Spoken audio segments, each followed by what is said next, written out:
On va parler maintenant droit comme chaque lundi ak Maymouna Gueye Bambolo li nga xamante ni yoon wax na ko ci ñaawtee fi ñenn ñi xewal fan yëpp di sàcc ay xale moom la tubaab tuddee enlèvement d'enfants. Enlèvement d'enfants Pape Cheikh mu nekk loo xamante ni dafa récurrent ñu koy gis très souvent wala actualité mu nekk actualité dernièrement dem nañ nag waxtaan ak koo xamante ni xam-xamam dafa màcc ci wàllum protection des enfants mu wax ñu lan mooy responsabilité état bi mais éventuellement aussi lan mooy responsabilité parents yi ci li loolu di enlèvement d'enfants nañ ko déglu dellu si si plateau bi. li am dans les faits mooy que ne xale yi Sénégal fii ñu ngi leen di bunduxataal ñu ngi leen di sàkku ñu ngi leen di enlever ñu ngi leen di rey loolu moom ñëpp d'accord nañ ci kon loolu moom mooy diagnostic clinique bi maintenant jàngat biñ ci mën a def mooy que ne Sénégal dafa doon réew moo xam ne ci wàllu loi ak politique am na ay loi yoo xam ne ñu ngi fi ci réew mi yuy protéger xale yooyu Sénégal loi yooyu avant mu koy jël sax dafa am li ñuy wax la convention relative aux droits de l'enfant convention boobu noonu ak charte africaine des droits et du bien-être de l'enfant yooyu ñooy tënk réew yëpp yi nekk ci am àdduna bi wala ci Afrique pour ne réew mu nekk yaa yor responsabilité pour protéger say xale Sénégal indi ay loi am ci code pénalam bi am na boo demee code de la famille am na nga dem également ci ay loi spécifique damay jël benn exemple mooy la loi 2005-06 du 10 mai yooyu yëpp ay loi la yoo xam ne mu ngi ci réew mi mais Sénégal nguur gi aussi dafa indi lu ñuy wax la stratégie nationale de protection de l'enfant ci wàllu politique programme ne stratégie bii kat moom ñëpp ci lañ war a jaar pour xale yi ñu leen di aar kon loolu am na mais malgré li am noonu wax naa la ci njëlbeen ne la xale yi lii mooy seen situation yooyu phénomène yooyu bu fi amee malgré loi yi ak politique am ñun liñ ciy jàngat mooy d'abord loi yooyu dafa des ci ñu appliquer ko parce que loi boo ko voté da nga ko war a appliquer mais application boobu li koy tardeel souvent wala li koy baare mooy pesanteur yi suñ gëm-gëm yi ñuy wane ne soit gëm nañ ko te souvent duñ ko teg fenn lii tubaab di wax pesanteur socioculturel maanaam nit ñi dañuy mbuboo diine wala mbuboo seen aada wala seen cosaan pour loi yooyu buñ ne dañ koy appliquer rek nga gis ñuy def levée de bouclier ñi dañuy xeex l'islam wala dañuy xeex suñu aada ak cosaan et cetera tubaab yi la ñuy roy alors que du loolu kon donc contrainte application loi déjà loolu am na mais loi bi aussi ñu ci bëri xamuñu ko ci wàllu politique bi stratégie bi am na nguur gi taxawal na ko waaye moyens yi ci war koppar yi ci war ak ressources humaines yi ci war pour que ñu def mise en œuvre stratégie boobu amagul parce que tey boo jëloon budget Sénégal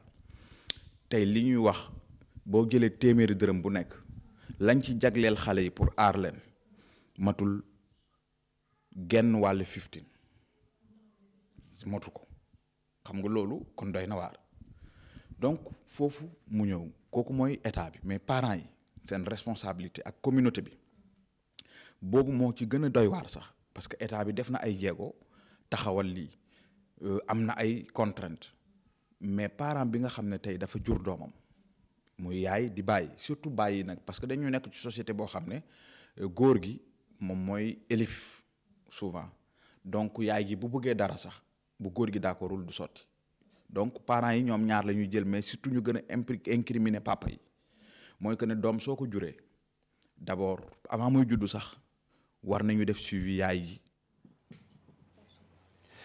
mu ngoog ñu doon déglu ki nga xam ne ni mooy Mamadou Bassirou Kébé moom nag juriste la xam-xamam màcc na ci lépp loo xamante ni jëm na ci wàllu droit des enfants ñu koy gërëm ci disponibilité bi ak leeral yooyu nga xam ne ni indi na ko par rapport ak li yoonu Sénégal teg jëm ci càccum xale. voilà Pape Cheikh ñu koy jaajëfalaat donc bu ñu ko bëggee résumer en fait moom dafa wax ni que li nga xamante ni mooy état sénégalais bi teg na benn dispositif boo xamante ni pour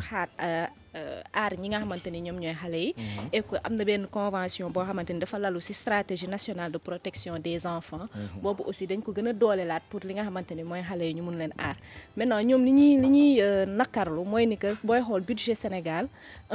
moins de 0,5% la ñu jagleel lépp lu jëm ci protection xale ñoom nag ñu estimer que ni que dafa tuuti dans la mesure où état bi moom moo yor li nga xamante ni rôle de protection avant les parents donc ñoom dañu bëgg daal ñu gën a doolelaat institution ak agence yi nga xamante ni ñoo yor lépp lu jëm ci protection des droits des enfants mais par ailleurs moom ñëwaat na ci li nga xamante ni moom mooy responsabilité parents yi parce que chaque fois dañuy ñëw ni sàcc nañ xale yi rey nañ xale yi mais xale yooyu fekk ñu leen lu ci bari ci kër yi sàkku leen wala ñu fekk leen ci kër yi jël leen donc parent bi dafa am benn responsabilité boo xamante ni yoon aussi daf ko koy imposer donc loolu noonu ñu ngi ciy wax ci code pénal mu jëm ci article 338 jàpp 349 du code pénal sénégalais donc parents yi aussi war nañu xam ni que su fekkee yow da nga yor sa doom nga négliger ko c'est-à-dire nga teg ko ci place publique wala nga teg ko foo xamante ni amul sécurité amul li nga xamante ni moom mooy protection su ko fa dara fekkee yow yaa ngi encourir su fekkee jàmbur yaa gàddu responsabilité bi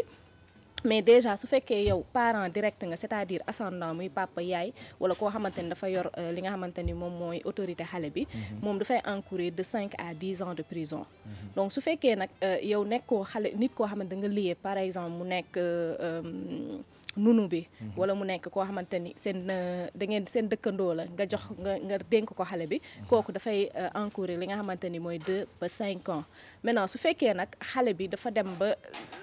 négligence boobu nga def maanaam exposé ko à un danger wala à un enlèvement mu dem ba ñàkk ci bakkanam da ngay encourir ba 10 ans de travaux forcés su fekkee yow parent xale bi la bu fekkee nag nekkoo parent xale bi wala ascendant da ngay encourir de 5 ans de travaux forcés après ñu doog a ñëw ci li nga xamante ni moom mooy peine bi maintenant su fekkee xale bi nag daf ci ñàkk bakkanam par Cheikh dañ koy yow mi nga xamante ni yow yaa exposé xale bi à loolu te bu ñu waxee xale aussi dafay nekk aussi personne boo xamante ni dafa am infirmité wala mu nekk déficient mental ñoom ñëpp tamit dañuy nekk ci même li nga xamante ni registre que enfant mineur yi lañ leen di boole ñooñu boo leen exposé Pape Cheikh ba dara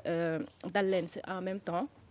tamit yaa ngi encourir même peine bi maintenant su fekkee li nga xamante ni xale bi nag dafa am en deçà de 15 ans maanaam mineur de moins de 15 ans bu boobaa yow da ngay encourir aussi la même chose mais c'est un peu plus corsé fi ñee doon jëlee 2 ans yow 5 ans lay commencer su fekkee nag daf ci jëlee li nga xamante ni moom mooy ñàkk bakkanam dañ lay topp pour meurtre après tamit ñàkkul tamit ñu topp en même temps ki nga xamante ni moo rey xale bi ba gis ko maintenant dafay am nag cas yoo xamante ni maag bi keroog ñu ngi ci doon waxtaan mooy xale yi nga xamante ni dañ leen di enlever wala ñu daw topp nit am 18 ans xam nga 18 ans ba tey mineur nga mais nga ànd ak koo xamante ni say parents d'accord ngeen ànd daw wala ngeen fàq ñiy fàq voilà su fekkee ni que kooku dañ ko jàpp dañ koy àtte comme li nga xamante ni moom mooy enlèvement mais bu fekkee dafa épouser xale bi maanaam daf ko takk dañuy balaa ñuy mën a condamner nit ki il faut parents yi annuler li nga xamante ni moom mooy mariage bi même bu fekkee mariage bi après parents yi yëguñu ko woon mais balaa ñoom bu ñu ñëwee indi luy maintenant bu ñu ñëwee ni marié nañ mariage moom dafa am façon mariage dafa am constaté dafa am célébré dafa am li nga xamante ni moom la ñuy def état civil donc bu fekkee nag amoo këyit bi wane ni que da nga marié boo ñëwee ni marié nga yoon jàppul ni marié mais bu fekkee ñoom dañu marié ba ñu am li nga xamante ni moom mooy këyit mariage boobu dañ koy annuler donc parents yi dañuy commencer par procédure annulation mariage bi après nag doogu poursuivre waay te bu boobaa bu ñu ko poursuivre aussi dafay tëdd li nga xamante ni ku enlever xale wala mineur de 18 ans moom ngay encourir. voilà très intéressant en tout cas donc yoon teg na ay matuwaay yu am solo jëm ci daan yi nga xam ne ni mënees nañu koo teg ki sàcc ak waajuru xale bi. ki négligé parce que chaque fois dañuy décrier conditions yi nga xamante ni la ñuy mettre xale yi. parce que ñoom dañu naan xale bu jugee ci loxo dafa war a dem ci loxo. mais waroo jël xale mu am benn. période wala benn temps de transit boo xamante ni il est seul il est exposé bu boobaa responsabilité bi ci parents yi la te chaque fois bon moom mu ngi koy wax aussi nit yi du ñu xalaat sanctions yi mais tey parents yooyu di ñëw mais les sanctions sont là et le code a prévu ça donc il faut déjà ñoom ñu assumer au Sénégal parce que par exemple en Europe ngay gis nit doomam réer ñu xool ko ne ko yow tu es responsable parce que xale bi yaa ko bàyyi de telle heure à telle heure moom kese moo nekkoon donc après na nga gis tout doomam réer ñu jël la yóbbu police téye la foofu Sénégal ñu ngi koy appliquer affaire xam nga ñun dañ bëri yërmande nañ masla doomam réer na bu ñu ko jàppee voilà parce que moom loolu lay mu ne parce que tey bu ñu bëggee mu wàññeeku il faut nit yi xam ni dañ koy appliquer et que am na lu leen si war a fekk mais au contraire fii da ngay gis nit doomam réer wala ñu jël doomam moom au contraire nit yi dañ koy yërëm dañ ko kii c'est normal mais aussi est-ce que moom responsabilité bi mu si am aussi wala devoir de protection bi mu si am est-ce que def na ko donc bu fekkee état dafa teg dispositif am na loo xamante ni yow yaa ko mën gérer sa biir kër et que bu nit yi xamee ni que négligence yooyu ñuy def xale yi wala di leen exposer wala di leen bàyyi si ay période de transit yoo xamante ni ils sont sans protection am na lu leen ci mën a topp wala boog procureur mën na autosaisir wala benn parent direct xale bi mën na porter plainte bu boobaa dañ leen di daan parce que responsabilité xale bi si ñoom la nekk. voilà doom en tout cas doom la dafa sacré bu la wóoree ni mënoo koo toppatoo wax dëgg yàlla bu ko defar xasee nag ba defar ko ndax ba muy neex kenn fekkee wut na nga fexe ba bu juddoo nga toppatoo bu ci war ba keroog muy dëgër ndax loolu moo am solo et puis ñun comme on dit toujours ci yeewu leen bi jamono dafa soppeeku nekkatuñ ci jamono yi nga xam ni comme ñun suñu jamonoy xale dem leen foo yi mën nañu génn ci mbedd bi en toute sécurité waaye juru jàmbur suñu xaritu papa wala ku dëkk ci koñ bi mën nañoo yar léegi dëkk bi dafa jaxasoo à un point boo xamante ni ku farluwul ci sa njaboot du baax ku farluwul ci sa bopp sax ñu sàcc la waaw ñun ñii sax mag ñi dañ ñuy enlever donc segam léegi réew mi dañuy enlever mag ñi dañ jàppale xale yi dëgg la dañuy enlever mag ñi enlever maire yi barki borom Touba dëgg la de léegi ku góorgóorlu loolu ñu enlever la man léegi damay làqatu man bu may dawal léegi damay xool sama kanam xool sama ginnaaw man mu ñu enlever rek ndaw événement ci réew donc je te jure segam mag ñi la ñuy enlever léegi ku yebu toppatoo xale yi